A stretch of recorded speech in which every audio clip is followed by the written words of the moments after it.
Everyone. My name's Hank Setala. I'm the Sonic Shaman, and this is a Coffee Connect. And just a reminder, because I always have to do this at the beginning of my videos, go to my Facebook and make it public. If you get value out of these videos, please consider sharing it, starting a watch party, and also if you're watching on YouTube, hit the like button, subscribe, all that good stuff. So let me just finish doing this. And for those of you who have been watching for a while, I'm going to be changing how comments and things work. Because I want to have moderators. We had like scammers and all kinds of things on. So what I'm kind of shifting to over the next week or so on my streams is there's going to be like one Facebook stream going to my page that's going to kind of go out to all the pages. And I can put like requirements on there that people have to follow for like at least 15 minutes and things. So there won't be the ability for people to just spam scams and stuff like that.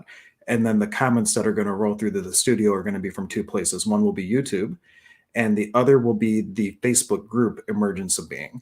And on all the Facebook streams, there's going to be a call to action that says, join the group. And that way we can keep all the comments in two places. And I can have people who are oftentimes on the stream, like Ernie and other folks, that I can make moderators of things like that. So if we do have like an instance happen, like with me and Dr. K, we'll be able to mitigate it a little bit better than we have in the past. So thank you for all that. Good morning. Good morning. I always mispronounce your name. We'll just call you Miss Rock. There we go, because you rock.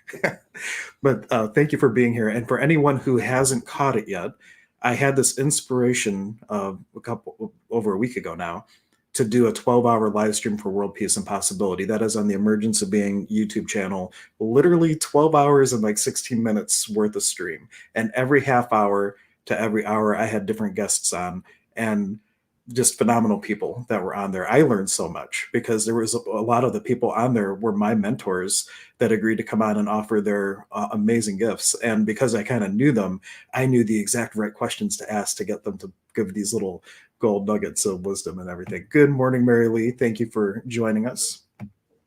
For those of you who might be new, these little coffee connects are just little inspirations to talk about whatever energy is in the day. And just last night, one of my friends, they were going through something, and I brought up to them this concept of the energy of understanding. And this is, keep in mind, I like to say that you are the only one in the room, and so am I. And everything that shows up in reality is your creation, either consciously or subconsciously. And it's not just you, it's also the collective consciousness. But at the end of the day, it sources all there is all at once. And if it's not until we take responsibility for everything that we can begin to change anything. So if you can really look at it as though this is showing up in my reality, what was my role in it? It gives a lot more power and potency to change things. And one thing that my friend was falling into is this concept of understanding, where I said, well, if you really want to tackle what's going on, ask yourself, like, where have you ever said, I wish I could understand my parents. I wish I could understand my brother. I wish I could understand, oh, I have to bring this up. Annie, you just totally got me. Why isn't Bernie sitting behind you? Did you leave him at HHH? Well, for one, it's no longer HHH, Annie. It is now Emergence of Being, because well, HHH exists, but it's a little bit different now. And the center is Emergence of Being. But I'll bring up that meme in a minute. I'll put it behind me. I made a little birdie meme, and I have him sitting at the center, and behind him on the left is all life comes to me with ease and joy and glory. And then on one of my pages, I added a shamanic curandero mesa to the right of him, and I made the post that what would happen if we took all the leaders of the world, we put them around a mesa, and we did a little bit of ceremony with them? What kind of amazing world might we live in? Because it might shift a lot of different points of view if they had a little shamanic ceremony or whatnot. Mike says, good morning, Magic Mike. Going back to understanding what was occurring is my friend, no matter how much he's trying consciously to work out of certain things keep showing up in his life. And when that happens, if you're consciously looking to create something for yourself and the opposite shows up, or what you're not choosing shows up, there could be a lot of factors in that. But one of the things, subconscious creation, is called understanding. And if you say, I wish I could understand so-and-so, I wish I could understand my parents, I wish I could understand X, Y, or Z, what you're telling the universe is, hey, universe, I would love to understand what led them to making the choices that they're making that make no sense to me. And the next thing you know, 1 year down the line, 2 years down the line, when you look at what's surrounding you, all of a sudden it's the same thing. So if your parents were hoarders, are you hoarding? Did you put out that energy of, hey, I wish I could understand them, and then all of a sudden you're in the same energy, and now you get it. So what would the world look like if instead of understanding, we look to have awareness? So just to run a clearing around that, what energy, space, consciousness, and choice can my body, being and beyond be to effortlessly switch to awareness instead of understanding? For the need to just have an awareness around how I can be in response to who I'm seeing in this world instead of being in the energy to relate to them by creating the same set of circumstances.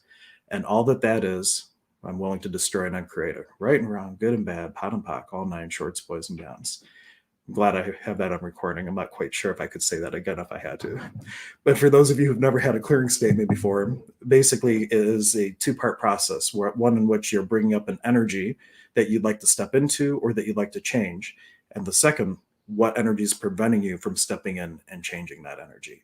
So one of my favorite ones to run for everyone, what energy, all the places, I'll do a short version, all the places where I'm having life happen to me instead of through me, I destroy and uncreate it. Right and wrong, good and bad, pot and pock, all nine shorts, boys and beyonds. And really, the whole essence of that clearing statement boils down to pot and pock, which is point of destruction. Where did you have to destroy yourself as an infinite being to fit into the box of limitations that you're experiencing?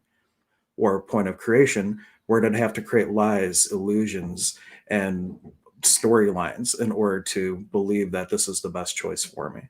So um, that is a little bit of pot and pock. Let's see.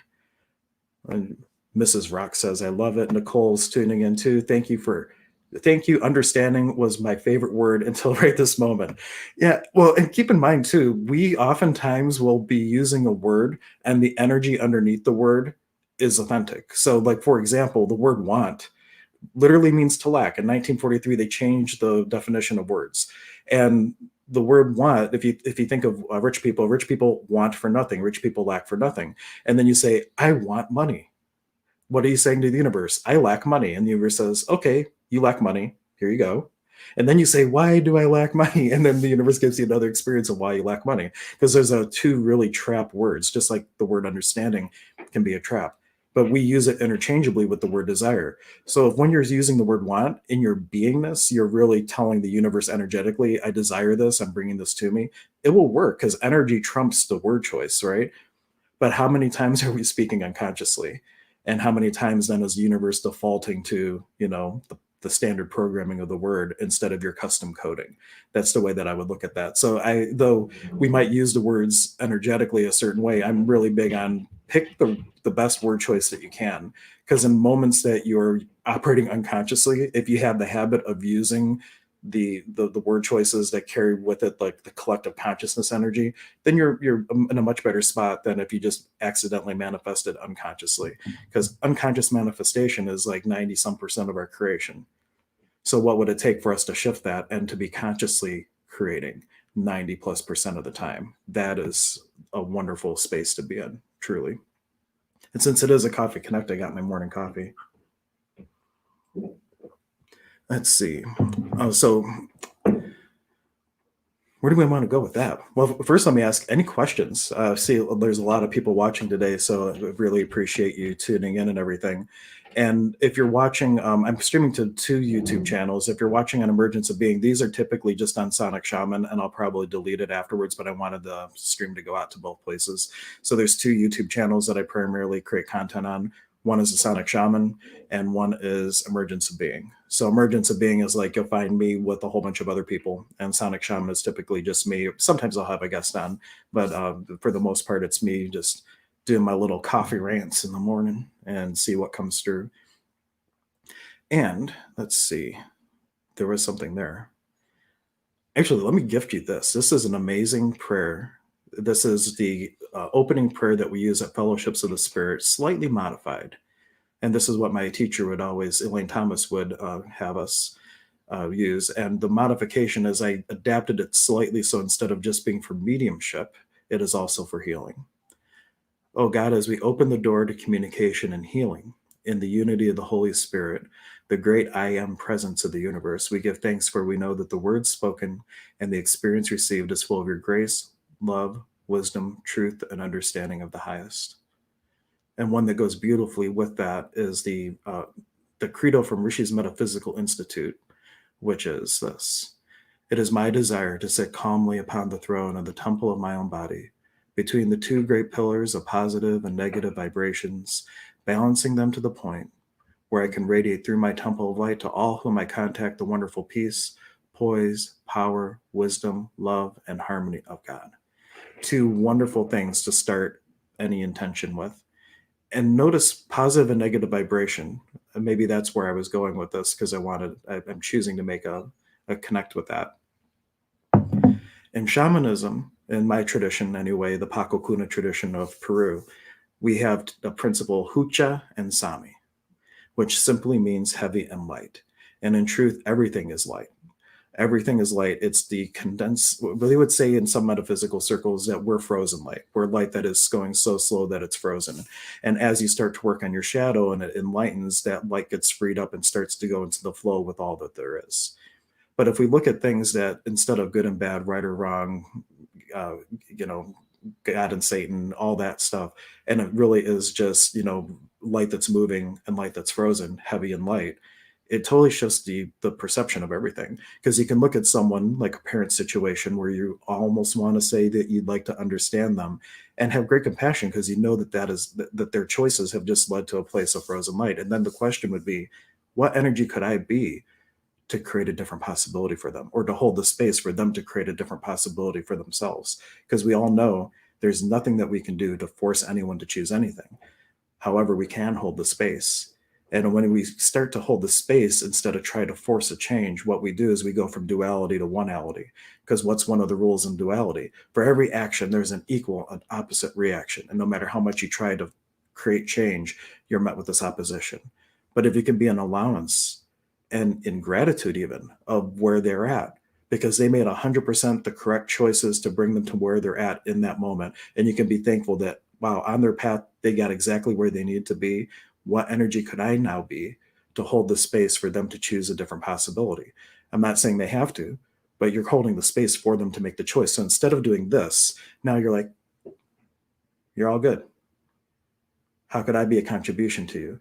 And in that space, instead of them forcing like this, now all of a sudden they step into a new possibility, almost because they're almost forcing that resistance anyway. Now the resistance is gone. So what happens naturally, maybe that momentum carries them forward into a different change and a different possibility.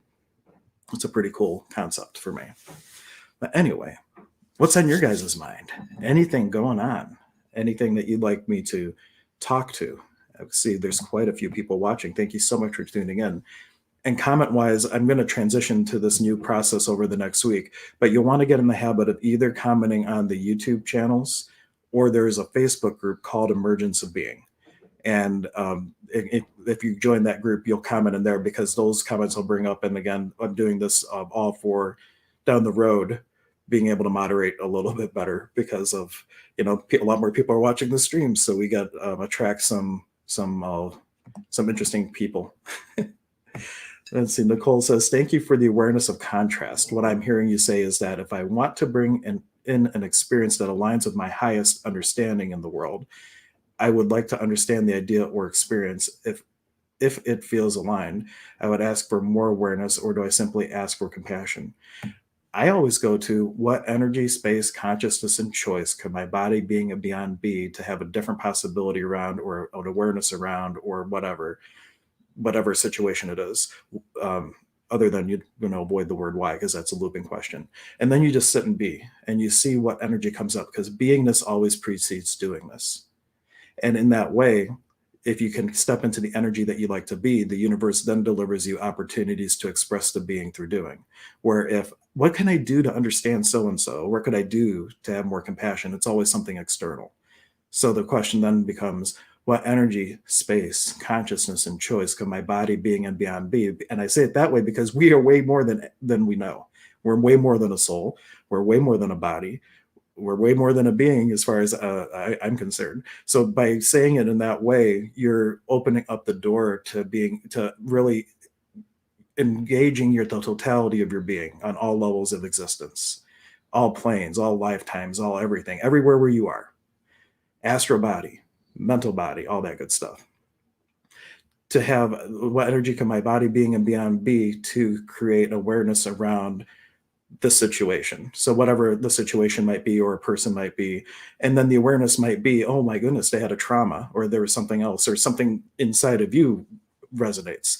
And the reason for that is in like Ho'oponopono, which I know I'm mispronouncing, we take 100% responsibility of everything that's showing up.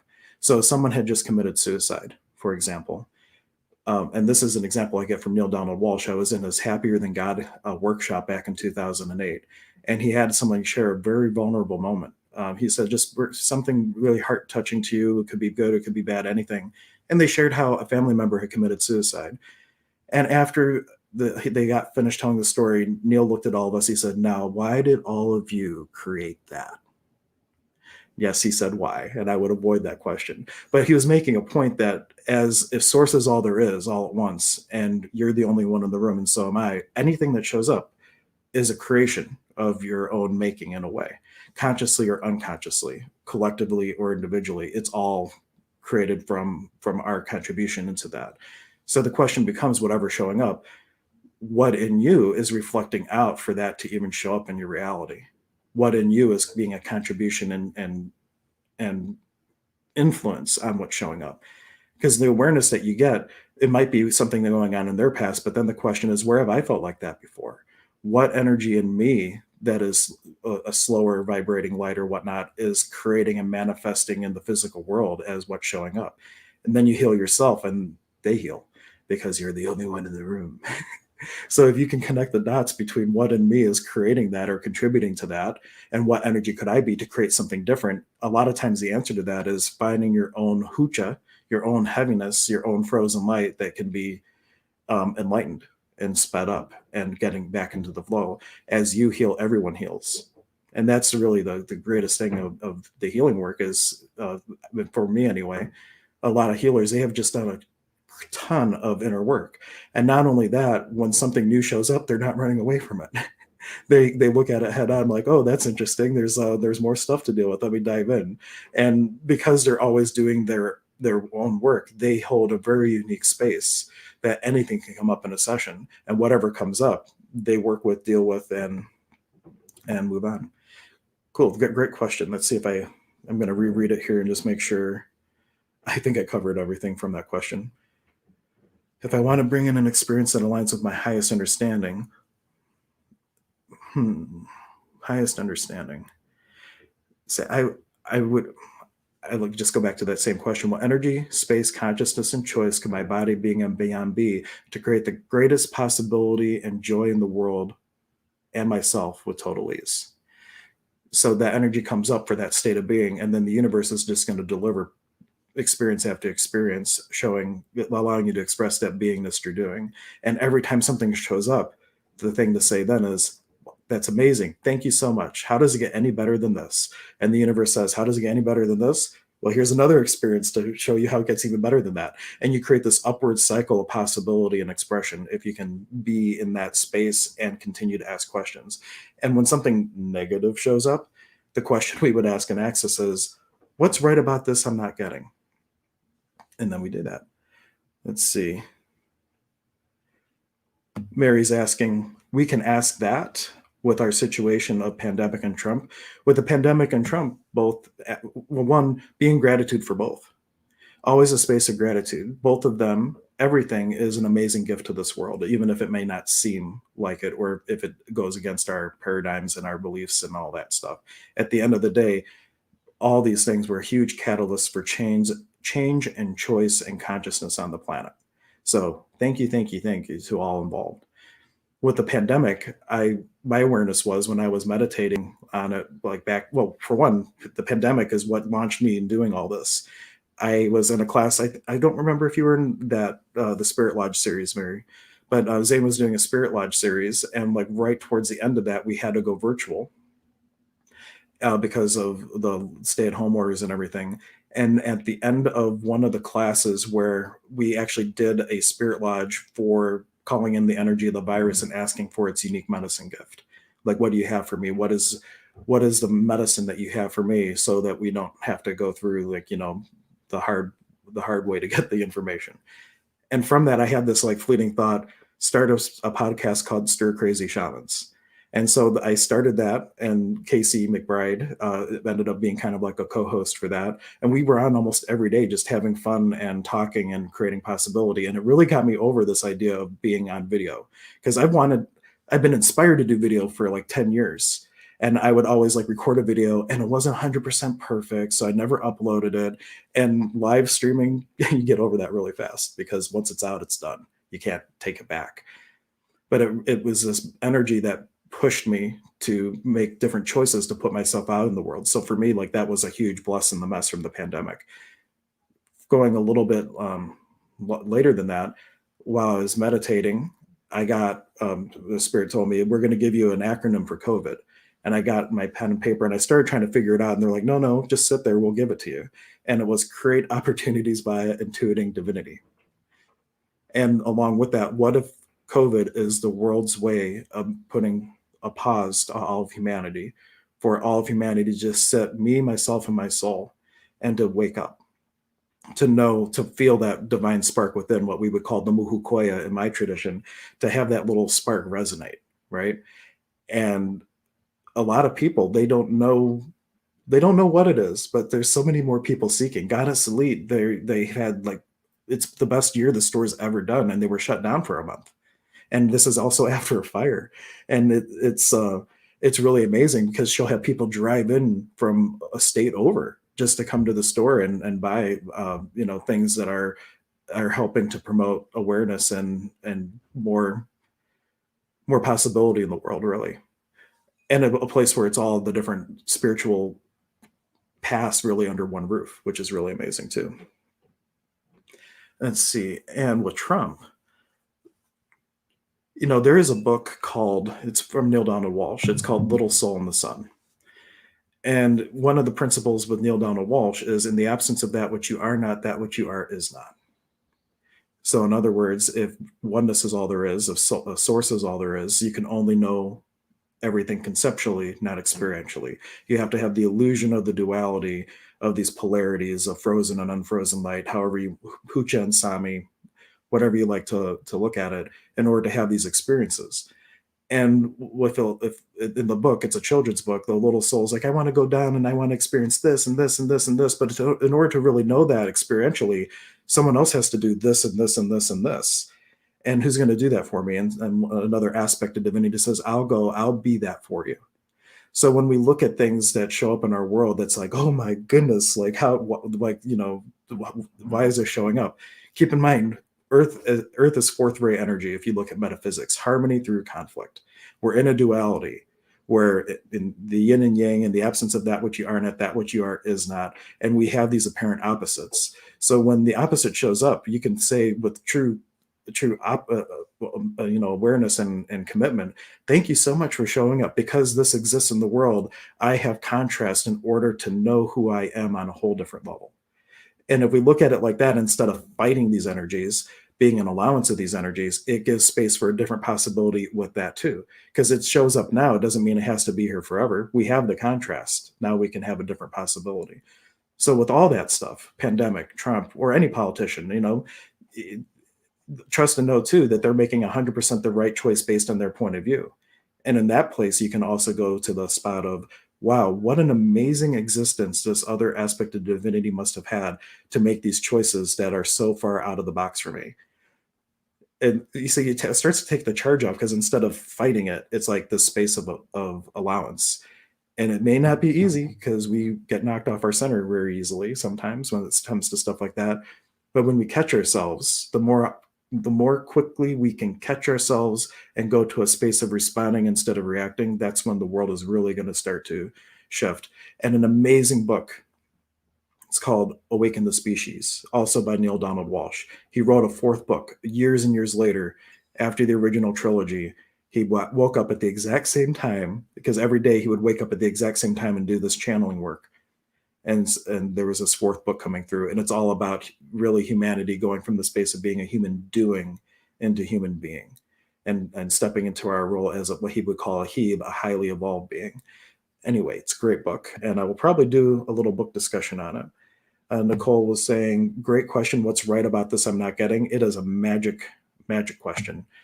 And another one that helps a lot, if something is really seems in contrast, you can use that tool. There's another tool where you say everything is the opposite of what it appears to be, and nothing is the opposite of what it appears to be.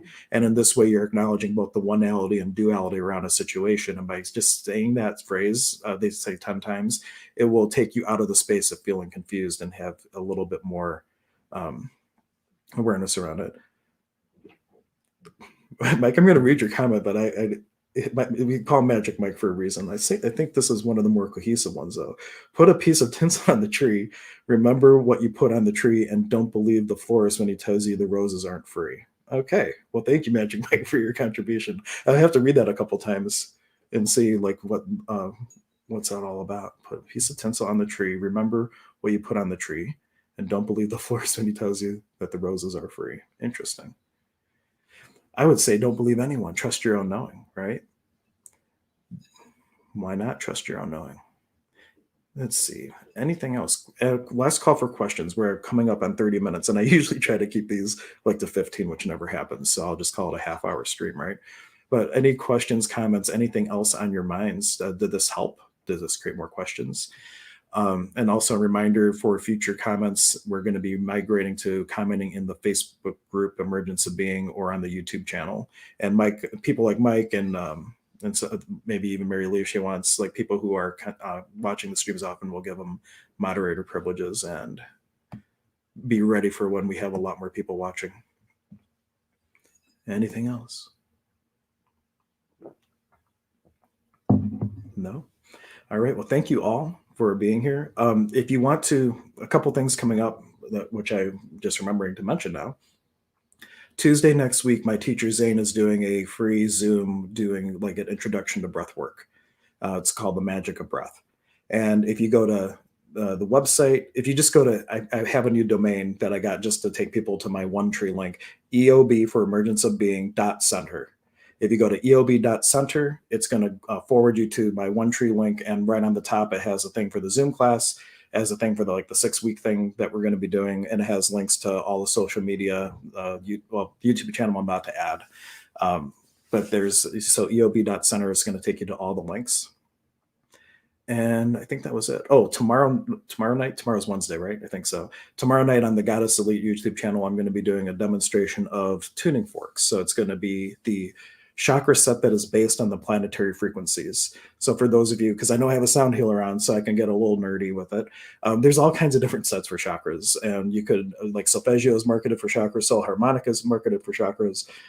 The one that is that we're going to be going over is the one that is based on planetary frequencies, or I should say astrology frequencies, because one, like the sun isn't technically a planet. So like, for example, the solar plexus would be the sun. Mercury, frequency Mercury would be for the throat. Ohm 136.1 was for the heart and would also be the pole star and earth star, like an octave up and an octave down. So there's a Venus frequency, all that good stuff. So we're going to be doing a demonstration of tuning forks and how to use them. If you have any interest in sound healing, that would be something that will be on at 7:15 tomorrow on Goddess Elite's YouTube channel, but it's going to stream to my stuff too, so you'll find it here. Anything else? Gratitude is a rad attitude. I like that, Ernie. Thank you so much. And that brings up another thing. So this will be the last point, and then I'll really play my little outro video. In one of Neil's books, he has the 5 attitudes of godliness. And the reason there's 5 is because language is so limiting that the concept of source and God, you can't encapsulate in just one word. So to the degree you can have total gratitude is the same degree you can be in complete allowance, is the same degree you can be in complete blessing, and so on.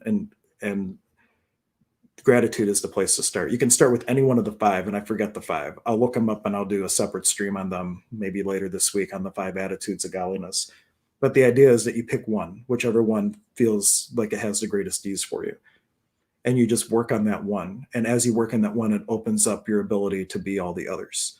And for me, it was gratitude. I started with my little with my mantra, self-pity and gratitude cannot coexist. It was my mantra when I first got sober back in March of 2006. And my sponsor quickly reframed where I was going, where I felt powerless because somebody that I knew and loved had the same drinking habits as I do. I would never call someone else an alcoholic, but they had the same drinking habits, and was in the space of, oh, I wish I could help them. I wish I could help them. And then he said, no, what you say is, I'm so grateful that I'm in a place of sobriety that if and when they are ready to be helped, I can be of service. And that became a word game for about a year. I didn't feel gratitude, but I took anything that I was having a pity party about and I reframed it with these types of word variations. And there came a tipping point. Dr. K and I talk about all the time, where you start weighting something down, there becomes a tipping point, just like a teeter totter, where it now just moves with ease. And there came a point where I just went into a space of gratitude. So, attitude of gratitude is amazing. And Ernie also was correcting me. It's planets and luminaries. Okay. I think that's a fancy word for stars, maybe. But anyway, thank you so much for being here. Check out eob.center and especially the free Zoom class on Tuesday. Breath is the one tool that you always have with you. If you're a healer or not, breath is the one thing, no matter where you are. If you're a prisoner of war, you have your breath. So taking a little bit of time to learn a few things about breath work is amazing. And using breath, you can achieve the vibration of any altered state. In my tradition, the Karo tradition, they don't use any plant medicines. They only use the breath. But using the breaths in different ways can give you access to these different fields of information. So it really is all around an amazing thing to kind of start diving into with breath work. And Zane has a lot to offer. So we're doing the Zoom on Tuesday, and then we are going to he's doing like a 6-week series. But the Zoom on Tuesday is free, so show up, see if it is for you, and then we're going to be offering a lot more stuff around breath because it's that important. Casey has been doing a lot of things with breath work and he's even done like an interview with this one breath facilitator from Poland, I believe. So he has some really cool content regarding breath. But that's kind of like the new buzz. Like, let's get our breathing on and see what else is possible. But thank you so much for listening to me for 30 minutes of your day. And I'll be on again this week, 5 Attitudes of Godliness. I'll look up the 5 and we'll start the stream with that. As you can tell, once we start, there is no limit as to where we would go. And thank you so much for your contribution. And we will see you next time.